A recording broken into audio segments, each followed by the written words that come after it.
Et bonjour à tous. Je me rends compte c'est très rouge mon truc là, j'espère que c'est pas trop choquant pour vos yeux. Je ne suis pas droite. On va voir si c'est mieux.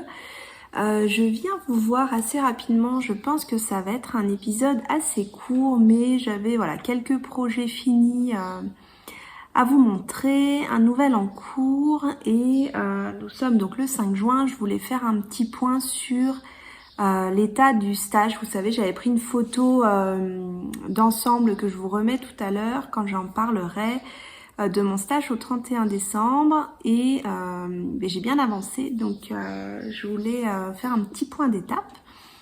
Juste avant, vous m'avez vu tricoter un petit débardeur pour ma fille que je vais vous montrer terminé. Et à la fin, je vous mettrai la vidéo, faut que j'arrive à la remettre droite, la vidéo du concert, ça y est, qui est passé, qui était vendredi dernier. Ça s'est super bien passé, donc voilà, pas trop de cafouillage, un petit peu, mais bon voilà. Finalement, c'est passé, je suis arrivée au bout et ça s'est bien terminé. Je porte un truc du commerce parce que il fait un peu chaud pour les tricots et que je ne suis pas à jour dans mes lessives de top d'été, donc il faudrait que je m'occupe de ça. J'ai pris quelques notes de ce que je voulais vous dire. On y va. Donc j'ai 3 projets en cours terminés à vous montrer et un projet en cours. Un autre en cours que je ne vous montrerai pas, c'est mon châle inséparable que je n'ai toujours pas repris, mais je vais vous expliquer pourquoi. Donc je vous ai quitté la dernière fois, je vous ai montré ma robe. Donc on devait être sur le week-end de l'Ascension, oui, car je n'avais pas les enfants.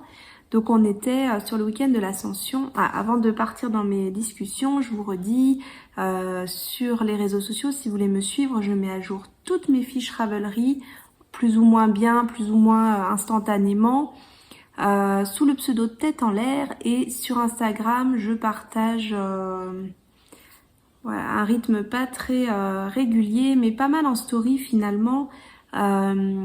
Elodie.tête en l'air. Voilà. Le concours ne se fera pas aujourd'hui parce que je n'ai pas du tout eu le temps ni de commander ni de préparer le lot que je souhaite vous offrir.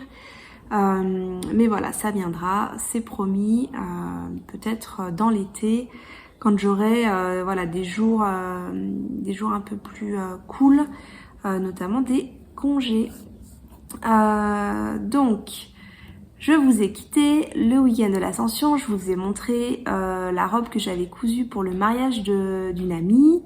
Et j'étais en grande tergiversation. Est-ce que je deviens mono en cours ou est-ce que je fais une Sophie Scarf dans les laines de Liz Taylor? Et donc pour toutes celles qui me suivent sur Instagram, eh bien vous avez vu, j'ai craqué et j'ai fait la Sophie Scarf. Donc je l'ai fini tout pile la veille du mariage.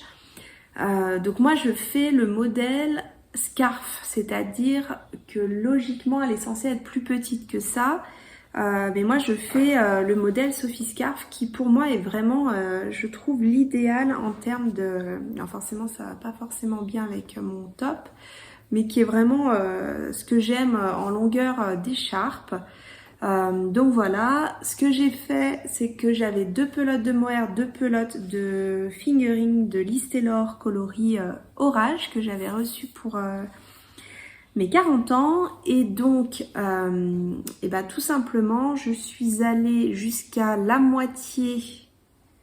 C'est où?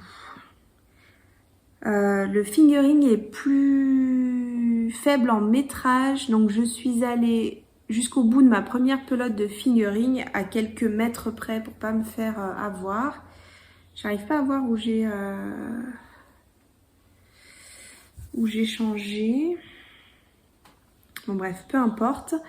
Et puis une fois que donc j'ai fait les augmentations jusqu'au bout de ma première pelote, et puis arrivé au bout de ma première pelote, là j'ai commencé les diminutions. Donc il me reste un petit peu de mohair, il me reste un tout petit peu de fingering, mais vraiment pas beaucoup. Mais voilà, c'est vraiment une super écharpe. Et devinez quoi? Eh bien, il faisait tellement chaud que je ne l'ai pas du tout portée au mariage. Mais bon, c'est pas grave, je la porterai aisément. Voilà, avec un jean, avec d'autres habits que la robe. Voilà pour le premier projet que j'ai terminé. Donc c'est de la laine qui n'était pas dans mon stock sur la photo, mais qui m'a été offert au mois de février pour mon anniversaire. Donc voilà, une entrée 2023 qui est déjà sortie. Ensuite, je vous avais dit également que j'allais me caler devant le podcast de 2h08 de Céline, Madame Bibiche. Et donc dans son podcast, elle montrait le cile, je sais pas comment on le dit, sleepover qu'elle tricotait pour sa fille. Et en fait, ça m'a donné vraiment envie. D'ailleurs, elle a fait un épisode dédié, en fait, c'est un petit débardeur qu'elle a fait pour sa fille à partir de la laine qui traînait dans son stock depuis longtemps, de la laine fil d'art. Donc elle a calculé le métrage, elle a cherché un patron en fonction et elle a fait voilà tout un épisode qui dure, je sais pas, peut-être 1 heure et quart où elle explique vraiment tout le processus, son échantillon, quelle taille elle fait, etc. Ses petits stress de quantité de laine et puis aussi les petites difficultés entre guillemets qu'elle a pu rencontrer avec le patron. Donc ce qu'elle disait dans son podcast, c'est que donc en fait c'est un patron qui se commence par le dos où on fait ces deux petites bandes de 4 mailles là en même temps et on va jusque là. Et ensuite on va venir relever depuis le dos les deux épaules. Donc moi, comme je n'arrivais pas à relever correctement, je comprenais pas la consigne du patron, j'étais allée voir la vidéo de Petite Knit, ce qui m'a permis de ne pas faire la même erreur que Céline, qui elle a relevé en fait ici, et après elle a dû défaire, recoudre ici. Comme je suis allée voir la vidéo spéciale de ce sleepover, j'ai bien vu que les mailles étaient relevées le long ici. Donc ce qui m'a permis en fait voilà de repartir correctement donc pour mes deux devants. Donc on fait ces deux parties. Attends, comment c'est déjà? Ouais, ça. Bah, ça doit être ça. En fait, on en fait une, je sais plus laquelle. On fait la deuxième, on les rejoint en montant des mailles ici au milieu, je crois. Les augmentations pour les emmanchures et puis ensuite on rejoint en rond. Et là, ce que disait Céline, et je rejoins un peu son avis, c'est que donc on a une grille pour le dos, on a une grille pour les demi-devants, voilà, et puis pour cette partie-là où on augmente ici. Mais à partir de là, elle dit juste de continuer le motif. Alors, le motif, il n'est pas difficile, il se fait sur 10 rangs, je crois, et sur 6 mailles. Sauf que il faut bien comprendre quand on reprend en rond à quel endroit on est pour pas décaler les petits triangles. Et moi ce que j'ai fait c'est qu'à partir d'une des autres grilles, j'ai recréé mon petit cadre à répéter en fait à tous les rangs pour pas me décaler, pour pas me tromper. Donc voilà, ensuite on déroule le corps, on fait les côtes, on fait 2 petits rangs de préparation et on fait un rabat à l'italienne à l'aiguille. On fait pareil ici, on va relever des mailles ici et ici. On fait, je crois, 6 rangs, les 2 rangs de préparation et on rabat à l'italienne. Donc moi, j'ai pas fait d'échantillon pour ce projet. Chez Petite Knit, je prends toujours 0,5 en dessous en termes de numéro d'aiguille. Franchement, j'avais pas envie de faire un échantillon. Pourtant, j'en fais beaucoup, mais comme je tricote beaucoup Petite Knit et que je sais que je suis toujours 0,5 en dessous et que c'est toujours juste, voilà, j'ai fait confiance à cette information là, donc moi je l'ai tricoté en 3,5, ouais 3,5 parce que j'ai pris les aiguilles de mon inséparable d'ailleurs, et j'ai fait pour ma fille qui est quand même très fine, j'ai fait le 7-8 ans, voilà. Et en termes de longueur, est-ce que j'ai fait du coup le 10 ans en termes de longueur? Je me rappelle plus. Bon, de toute façon j'ai essayé sur la bête. Alors, c'est du BFL que j'avais teint moi-même et que j'avais utilisé pour tricoter un pull flax pour mon fils. il y a quelques temps, que j'avais peut-être déjà montré ici, un pull de Noël. Je l'avais montré peut-être dans le podcast comme un lundi. Donc un pull de Noël, et donc il me restait ce fil. Et au début, je me suis dit, je vais le tricoter en double. C'est quoi cette luminosité là? Je vais le tricoter en double pour faire ce débardeur. Et je lis le patron et là je me rends compte que le métrage, je vais pas avoir assez. Voilà. Et en fait, j'avais mal compris parce que c'était le métrage pour un fil justement tenu en double. Je crois que ça devait être ça. Donc j'aurais eu assez. En fait, j'avais assez de métrage. En le mettant en double, j'aurais eu assez de métrage, mais j'avais pas bien compris la consigne, comme on dit. Donc j'ai racheté de la Kit Silk de Drops coloris rouge, ça doit être le 14. J'en ai pris 3 et j'en ai utilisé moins que 2 de mémoire. Donc voilà.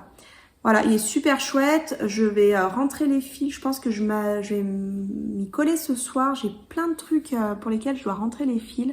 Mais je le trouve super joli. On l'a essayé à ma fille. Si j'arrive à cadrer, là je mets la photo quand elle le porte. Je vais essayer de cadrer pour pas qu'on voit son visage. Pour vous montrer ce que ça donne. Donc voilà, à porter tout seul ou sur une chemise ou un top, un col roulé. Enfin voilà, super sympa. Je suis trop contente de l'avoir fait. Je l'ai fait en un week-end. C'est-à-dire que je l'ai commencé juste après avoir fini la Sophie. Le vendredi soir avant le mariage, pardon, je l'ai tricoté en partie dans la voiture le samedi, c'était à 4h30 de route, donc dans la voiture j'ai tricoté tout le dos je crois. Quand je suis rentrée, j'ai pas tricoté au retour, j'étais cramée, mais quand je suis rentrée, j'ai commencé les 2 devant le dimanche soir en rentrant, enfin le dimanche après-midi en rentrant. Et le lundi, c'était lundi de Pentecôte, j'ai pas beaucoup travaillé, enfin je travaillais officiellement pas. Donc voilà, donc j'ai pu faire le débardeur en genre 4 jours parce que j'ai dû le finir mardi. Donc j'étais trop contente. Vive les jours fériés du mois de mai, il paraît que c'est terminé. Ensuite, bien rendu dans mon avancée de tricoter mon stash, je me suis dit, allez, je continue, je fais un peu les petits trucs à faire pour enlever un petit peu les pelotes qui ont des projets, qui prennent pas beaucoup de temps. Et donc j'ai tricoté le hipster hat pour mon fils. Donc à nouveau un modèle de petite knit que j'ai déjà tricoté pour ma fille il y a pas longtemps. Alors c'est du noir, c'est de la fontie, donc ça c'est le chat qui fait ses griffes sur le tapis. Arrête Sweetie, viens, Sweet, laisse le tapis, viens là. C'est de la fontie soyeuse noire, tout simplement, que j'avais acheté, je crois, chez Lily Comme Tout. Non mais Sweet, s'il te plaît, on n'entend que toi là. Viens là. Oh. Donc, j'avais acheté 2 pelotes pour faire un bonnet pour mon fiston. C'est un montage tubulaire, donc comment j'ai fait? J'ai dû faire un Italian Caston. Et donc au premier rang, j'ai twisté, parce qu'en fait l'Italian Caston c'est pour des côtes 1-1, mais au premier rang du coup j'ai twisté, en fait je tricote une maille en droit, ensuite j'arrive sur une maille en vert, donc je la tricote pas, je tricote la maille en droit suivante, enfin je fais comme une torsade en fait, donc pour pouvoir tricoter la maille en droit suivante. Ensuite, maille en vert, forcément, qui a été tournée comme une torsade, et à nouveau maille en vert, et je refais ça sur les 4 mailles, toutes les 4 mailles. Donc j'ai mon raccord de pelote à rentrer, sinon les fils de début et de fin sont faits. Et par contre, c'est du noir. Alors attends, où c'est que... Et donc certains soirs, voilà, j'ai tricoté le soir, et je pense qu'on va bien voir à la vidéo, il y a des boulettes. Donc je vais voir si il veut une étiquette ou pas. S'il veut une étiquette, je la mettrai par là. En fait, voilà, il y a des mailles en droit qui se sont transformées en mailles en vert. Certains soirs, je voyais pas bien. Voilà, c'est un peu l'inconvénient de tricoter du noir. J'ai fait la 3e taille qui doit correspondre à la gradation femme dans le patron de Petite Knit. Pour mon fils qui fait une tête, qui a la même taille de tête que moi apparemment, puisqu'il lui va très très bien. Et je voulais vraiment le bonnet tout simple pour le collégien, étant donné que l'année prochaine il est en internat et qu'il va pas mal naviguer entre le collège, le lycée où ils font l'étude, la restauration scolaire, etc. et l'internat qui est encore dans un autre bâtiment. Donc voilà, je voulais que pour marcher entre ces différents bâtiments, il ait son petit bonnet tout simple noir. Donc ça, c'est mon 3e projet terminé. Alors, c'est maintenant que je vais vous mettre ici, je pense, donc la photo de mon stash. Donc, moi, je vous le fais de mémoire parce que je l'ai pas sous les yeux. Ah, quoique... Ouais, bon. Il me reste, donc si vous partez depuis le haut à gauche, c'est de la laine paysanne que je vais tricoter en double avec donc 2 fils de laine paysanne et un fil de mohair pour faire le Jenny cardigan. Voilà. Ensuite, je vais pas y arriver de tête. Bougez pas. J'ai mon petit carnet où dedans j'ai mis la photo. Ah oui. Donc ensuite, celle que je viens de vous montrer, le hipster hat. La rouge, c'est l'inséparable donc qui est en cours qu'il faut que je reprenne. Ensuite, j'ai de la laine de Terroir Laine. Je vais faire un coussin. Donc au départ, je voulais faire le Technicolor Pillow. J'ai d'ailleurs acheté le patron. Et puis, donc soit je fais ça, mais il faut que je recalcule l'échantillon parce que vraiment... j'y arrive pas du tout sur l'échantillon de Petite Knit. Ensuite, il y a la sable de la filature du Valgo de Mar. Et donc, c'est celle-ci que j'ai mise sur mes aiguilles. Alors forcément, vous n'allez rien voir. Comment je peux faire? Là, j'ai presque fini pour rejoindre en rond. Donc, ça se commence. C'est donc le pull qui s'appelle Edith Blues. Donc, hop, Edith Blues, c'est ça. Donc, c'est un pull en raglan avec un bouton dans le dos. Est-ce qu'on va le voir mieux, le bouton? Ouais. Hop, avec donc une fente dans le dos et un bouton et des volants sur les épaules. En fait, on va venir relever le long du raglan des mailles pour pouvoir faire les volants. Donc ça, c'est le devant de mon pull et derrière, donc il y a la petite boutonnière et donc la fente. Donc là, j'en suis presque, je crois qu'il doit me rester une dizaine de rangs avant de rejoindre en rond ma fente et ensuite encore une quinzaine de rangs pour vraiment rejoindre en rond, enfin finir le raglan. Non, rejoindre en rond, c'est une fois que j'ai fini la fente, donc dans une dizaine de rangs, je vais y arriver. Et ensuite, donc il y a encore des augmentations de raglan. Et ensuite, on sépare les manches classiquement et on déroule le corps. Donc voilà. Donc cette laine, la sable, en plus j'ai l'étiquette sous les fesses parce que je viens de commencer. Donc hop, c'est ça dans le bon sens. C'est ma belle maman qui était allée en fait à, je crois que c'est à Saint-Firmin, ça doit être dans les Hautes-Alpes. C'est ça, Hautes-Alpes, laine du Valgo de Mar. Donc en fait, c'est une marque qui existe depuis déjà un certain temps. Je vais pas dire de bêtises, mais je crois qu'ils avaient été en redressement ou quelque chose comme ça. Et il y avait eu un repreneur il y a peut-être 2 ans. Et donc ils ont relancé la marque l'année dernière, je dirais. Enfin, en tout cas, ma belle-mère y est allée... il y a peut-être une bonne année, on va dire. Ou l'année d'avant encore, je sais plus. Donc, ce fil-là, c'est 70% de mérino et 30% d'angora carrégora. Donc, je pense que ça doit être un label ou que sais-je. C'est de la laine sport, 50 grammes, 150 mètres, plus ou moins. Et donc, moi, c'est la couleur potiron. J'en ai 8 pelotes, je crois. Donc là, je viens de commencer ma 2e pelote et j'ai presque déjà fini avant la fente, là. Et voilà, donc ce modèle, c'est un modèle de Millefried, comment c'est, Millefried Knitwear. C'est la même designer que mon gilet que vous aimez beaucoup là, avec mes restes à rayures dans les tons marron et beige, le sorbet cardigan. Alors, je me souviens pas trop de quand j'ai tricoté le sorbet, mais j'avais dû vous dire ça aussi. Je trouve que c'est un peu... les explications sont sommaires. C'est-à-dire que là, j'ai sorti 2 feuilles pour vous montrer les photos. Donc en fait, le patron tient sur 3 pages avec des photos. Donc, enfin 4 pages avec la première page que je n'ai pas imprimée. Mais c'est très, très succinct.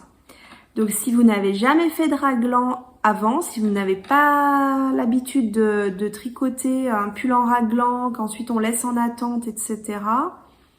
Moi je trouve que c'est un peu léger.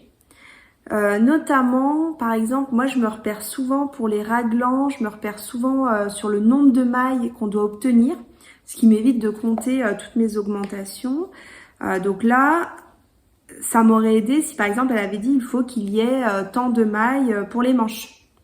Sauf qu'elle ne le dit pas à chaque étape, elle le dit juste au moment de reprenez les temps de mailles des manches. C'est-à-dire qu'on ne sait pas exactement, il faut vraiment compter le nombre d'augmentations qu'on a faites. Alors moi j'ai fait un peu différemment, c'est que j'ai compté combien j'allais augmenter de mailles, plus combien j'en avais monté. Donc je sais maintenant, grâce à mon calcul, combien je dois obtenir de mailles, par exemple pour les manches, pour les demi dos et pour le devant, ce qui me permet de savoir où j'en suis dans mes augmentations. Et je peux aussi recompter chaque augmentation qui sont quand même assez visibles. Vous voyez, le long du raglan, on voit chaque 2 rangs voilà, où sont les augmentations. Néanmoins, je trouve que c'est quand même très léger si vous n'avez jamais tricoté de raglan. C'est mon avis, hein, c'est pas... voilà. Après, si vous êtes motivé... le patron est sympa, enfin moi je le trouve vraiment très très beau. Il y a des versions magnifiques. Rien n'empêche d'aller regarder sur YouTube comment tricoter un top en raglan ou un pull en raglan top down. Enfin voilà, c'est possible, mais c'est pas le patron lui-même qui va vous tenir par la main. Alors ceux qui déjà trouvent par exemple que Petite Knit c'est succinct et sommaire, bah là c'est encore plus succinct et plus sommaire. Donc, il faut déjà quand même avoir l'habitude de faire ce type de patron. Voilà, donc je vous remets la photo du stash pour continuer. Donc, deuxième ligne, en partant de la gauche, il y a le Amoretto que je vais faire. C'est un châle de Nadia. J'ai fait le pull de ma fille, j'ai fait mon Ingrid Souter. Il y a un écheveau tout blanc au milieu.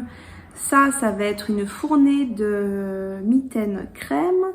J'ai fait l'écharpe, j'ai fait du coup le petit débardeur de ma fille et j'ai fait la marinière pour ma nièce. Donc il reste, si on compte pas ceux qui sont déjà commencés, il reste le coussin, le Jenny cardigan et le Amoretto, si je ne me trompe pas, et les mitaines crème.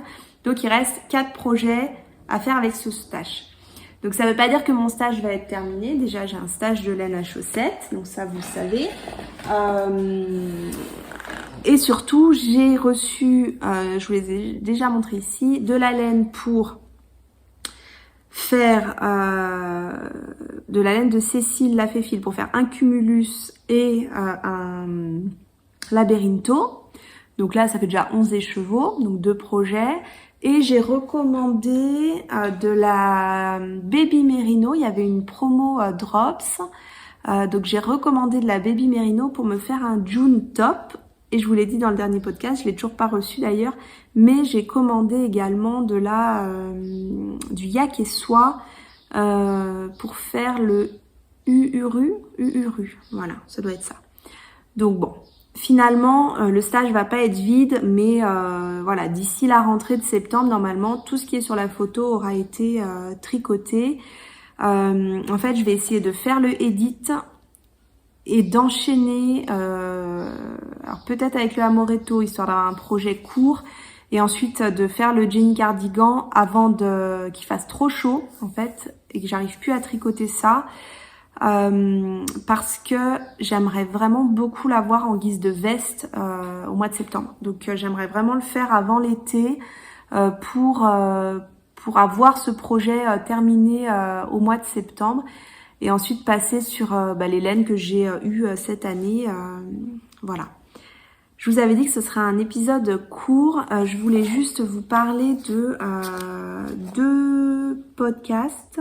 Oui, c'est ça. Que j'aime bien. J'aime beaucoup le podcast. Alors moi, je regarde surtout la partie tricot parce que elle fait aussi beaucoup de couture. C'est comment c'est son prénom? Je me souviens plus du tout. Excuse-moi. Je sais pas si tu me regardes, mais excuse-moi pour ton prénom. C'est Minutie et compagnie. Voilà. Et j'aime aussi beaucoup le podcast de Kumquat que vous devez connaître aussi. Voilà pour les podcasts que j'ai regardés dernièrement.